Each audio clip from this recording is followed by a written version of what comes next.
Next சொந்தங்களுக்கு என்னோட அன்பான வணக்கங்கள். இன்னைக்கு வீடியோவில் என்ன பார்க்க போறோம்னா, ஒவ்வொரு கேரக்டர்ஸ் பற்றியும் தெரிஞ்சுக்க போகிறோம். நெக்ஸ்ட் 1 இயர் உங்களுக்கு எப்படி இருக்கணும்னு தெரிஞ்சுக்க போகிறோம். அதை நம்ம கூட ஷேர் பண்ணிக்கிறதுக்காக ஆஸ்ட்ராலஜர் சுபாஷ் பாலகிருஷ்ணன் அவர்கள் தான் இணைஞ்சிருக்காங்க. வாங்க நிகழ்ச்சிக்குள்ளே போகலாம். சார், ப்ராக்டிக்கல் திங்கிங்னு சொல்லிக்கலாம், இல்லை பேசியே ஜெயிச்சிருவாங்க, இல்லை கூட இருக்கிறவங்க எல்லாத்தையும் அப்படியே வசியம் பண்ணி வச்சுக்கலாம்னு சொல்லலாம். அந்த அளவுக்கு இருக்க ரிஷபராசினியர்களோட கேரக்டர் பற்றி சொல்லிடுங்க. அவங்களுக்கு இந்த 6 மாசத்துலேருந்து 1 வருஷம் எப்படி இருக்குன்னு தெரிஞ்சுக்கலாமா?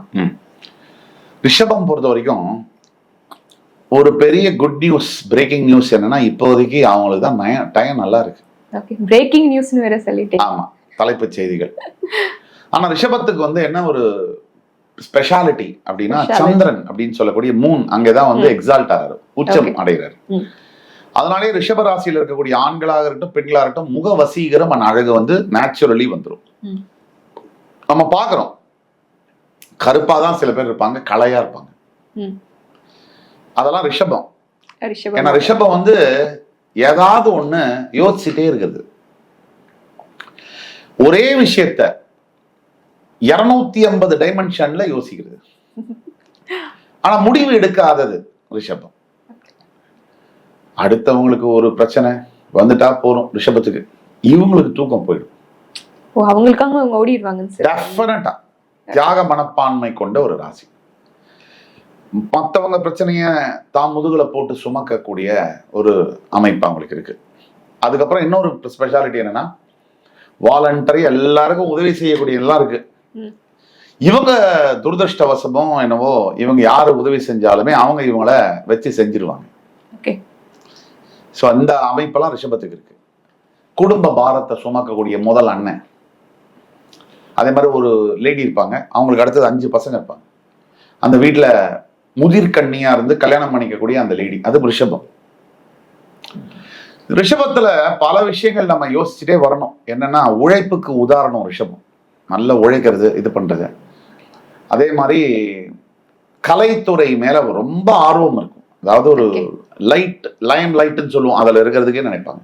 அதனால நான் ரிஷபம் நினைச்சுக்க போறீங்க, சத்தியமா அந்த ராசி நான் இல்லை. அப்போ ரிஷபம் லைம் லைட்ல இருக்கக்கூடிய ஒரு ராசி. ரிஷபத்துக்கு வந்து இந்த கலை, நாட்டம், மியூசிக், டான்ஸ், 64 கலைகள்ல இயற்கையாவே ரொம்ப நாட்டம் இருக்கும். படம் பாக்குறதுல, படத்தை ரசிச்சு பாக்குறதுல இவங்களுக்கு தான் ரசனத்தன்மை அதிகமா இருக்கும். ட்ரெஸ் பண்றதுக்கே 2.5 மணி நேரம் பண்ணிக்குவாங்க. நீங்க ரிஷபராசி கண்ணாடி முன்னாடி போனாங்கன்னா பேசாம நீங்க ஒரு ஹாலிடே போயிட்டு வந்துடலாம்.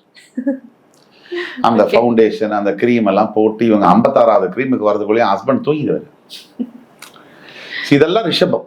தன்னை நல்லா காமிச்சுக்கணும், பிரசன்டபிளா இருக்கணும் அப்படிங்கிறதுல ரிஷபம். சாப்பாடெல்லாம் எனக்கு வேணாம்ப்பா, லோரியல் கிரீம் வாங்கி கொடுத்துருங்க, அது ரிஷபம். அதே மாதிரி ரிஷபராசிக்கு வந்து பாத்தீங்கன்னா சுகபோகமா வாழணும், லக்ஸரி ரொம்ப விரும்புவாங்க. திருப்தி அடைகிறது கஷ்டம். ரிஷபத்துக்கு வந்து பணத்தை பிடிச்சிக்கிறது பிடிக்கும். ஆனா பணம் வந்துருச்சுன்னா 10 தேதிக்குள்ள போவாங்க மார்க்கெட் மாலுக்கு. 8000 ரூபாய் ஒரு சுடிதாரு, இது 12,000 ரூபாய், 12,000 ரூபாய் தான் வாங்குவாங்க. கிரெடிட் கார்டுல கூட தேய்ச்சிருவாங்க. ஆனா அதை கவலைப்பட மாட்டாங்க. எவ்வளவு கடன் இருந்தாலும் சரி, கொஞ்சம் அதை என்ஜாய் பண்ணி ஷாப் பண்ணக்கூடியவங்க. விண்டோ ஷாப்பிங்ல இருந்து எல்லா ஷாப்பிங்கும், பெரிய லெவல் ஷாப்பிங்கும் கடன் வாங்கியாவது எதையாவது கொடுத்து கூட அதை வாங்கிடுவாங்க. அந்த மொமெண்ட்டை வாழ்றவங்கன்னு சொல்றீங்களா? அவங்களுக்கு அது ரசனத்தன்மை. அதாவது அவங்கள இவங்களையும் எல்லாரும் ரசிக்கணும், இவங்களும் எல்லாத்தையுமே ரசிப்பாங்க. அடுத்தவர்களை கவரக்கூடியவர்கள், நீங்க சொன்ன மாதிரிதான். அதாவது அட்ராக்ட் பண்ணக்கூடியவங்க. ஒரு ஆண் ரிஷபத்துல இருக்காருன்னா, இவர் சும்மா இருந்தாலும் பக்கத்துல இருக்கிற பொண்ணுங்க சும்மா இருக்க மாட்டாங்க. ஏன்னா அந்த அட்ராக்ஷன் அவருக்கு தன்னாலே வந்துடும். இது ரிஷபம். ரிஷபத்துக்கு எல்லா பத்திரிகைகள்ல, எல்லா விளம்பரங்கள்ல, யூடியூப்ல ஆல்ரெடி சொல்லியிருக்காங்க.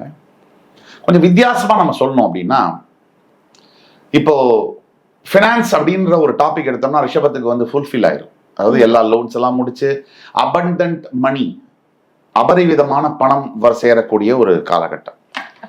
தவிர ரிஷபத்துக்கு இப்போ இருக்கக்கூடிய ஒரே சவால் இவங்க அம்மாவுடைய உடல் நலம். இவங்க அப்பா அம்மா இவங்கள ஹெல்த்தை மட்டும் பார்த்துக்கணும். அந்த ஃபேஸ்ல அவங்க இருக்காங்க.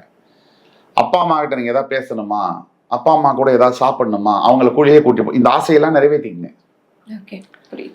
அதே மாதிரி ரிஷபத்துக்கு இப்போ குரு 3ஆம் இடத்துல வந்து உச்சம் பெற்று ரிஷபத்துடைய 7, 9, 11 வீடுகளை பார்க்கக்கூடிய இந்த குருனால ரிஷபத்துக்கு பார்த்தீங்கன்னா சின்ன தம்பியில இருக்கக்கூடிய ஒருத்தர் சொல்லுவாரு எனக்கு கல்யாணம்னு வரு, உண்மையிலே அவர் கல்யாணம் ஆயிடும், அவருக்கே கல்யாணம் ஆகுது அப்படின்ற மாதிரி. அது மாதிரி ரிஷபத்துக்கு கல்யாணமாக இருக்கட்டும், அல்லது குடும்ப உறவுகளாக இருக்கட்டும், அல்லது பணவரவு, மூத்த சகோதர உறவுகளாக இருக்கட்டும், வீடு நிலம் வாங்கக்கூடிய எல்லா ஆஸ்பெக்ட்ஸ்லயுமே ஒரு பாசிட்டிவான காலகட்டங்கள்ல இருக்காங்க. ஒரு ஜாக்பாட் அப்படிங்கிற மாதிரி பீரியட், பிளாட்டினம் பீரியட்ல இருக்காங்க. அதையும் யூஸ் பண்ணணும். யூஸ் பண்றவங்களுக்கு தான் தெரியும், அது யூஸ் பண்ணணும். சும்மா வெட்டி கதை பேசிட்டு எனக்கெல்லாம் டைம் சரியில்லை, எனக்கு வாழ்க்கையே சரி ஆகாது அப்படின்னு சொல்றவங்களுக்கு கடவுள் கீழே இறங்கி வந்து சொன்னாலும் ஒண்ணும் பண்ண முடியும். கண்டிப்பா. அப்போ இப்போ பினான்சியலி ஸ்டேபிள் ஆயிருவாங்கன்னு சொல்றீங்க, லைக் அவங்க கடன் எல்லாம் தீந்துரும், இல்ல சொத்து தொழில் ஏதாவது வரும், அப்படி சொல்ற வரீங்களா? ஆமா, நல்ல ஒரு பினான்சியலி மனசுக்கு நிறைவான ஒரு இடத்துக்கு போய் உட்காந்துருவாங்க. செட்டில் ஆகுதுன்னு சொல்லுவோம். அது 50,000 கோடி சம்பாதிச்சவர் கூட செட்டில் ஆகலன்னு சொல்லுவாரு. பட் இவங்களுக்கு அது என்னோட தேவை எனக்கு கிடைச்சிருச்சுங்கிற அளவுக்கு இருக்கும் இந்த பீரியட். ஒரு வருஷம் நல்லா இருக்கு பீரியட், நல்லா இருக்குன்னு மொத்தமா சொல்லிட்டீங்க. சரி, இவங்க ஏதாவது கோவில் வழிபாடுகள் சிறப்பா செய்ய வேண்டியது இருக்கா இந்த 1 இயர்ல? காளஹஸ்தி கோவில் போயிட்டு வந்தாலும், கும்பகோணம் பக்கத்துல இருக்கக்கூடிய கீழ்பெரும் பள்ளம் அப்படிங்கிற கேது ஸ்தலத்துக்கு போயிட்டு வந்தாலும், இவங்களுக்கு விநாயக பெருமானை வழிபட்டாலும், 5 கரத்தனை, ஆணை முகத்தினை, இந்தின் நிலம்பரை போலும் ஈட்டனை, நந்தி மகந்தனை, ஞான கொழுந்தினை, புந்தியில் வைத்தறி போற்றுகின்றேனே அப்படிங்கிற மாதிரி விநாயக பெருமானை வழிபடுவதும் இவங்களுக்கு அற்புதமான ஒரு ரிசல்ட்டை கொடுக்கும். கண்டிப்பா சார். சார் சொன்னது எந்த அளவுக்கு பாசிட்டிவா உங்களுக்கு ஒத்து போகுதுன்னு மறக்காம கமெண்ட் பண்ணுங்க. நன்றி சார். நன்றி.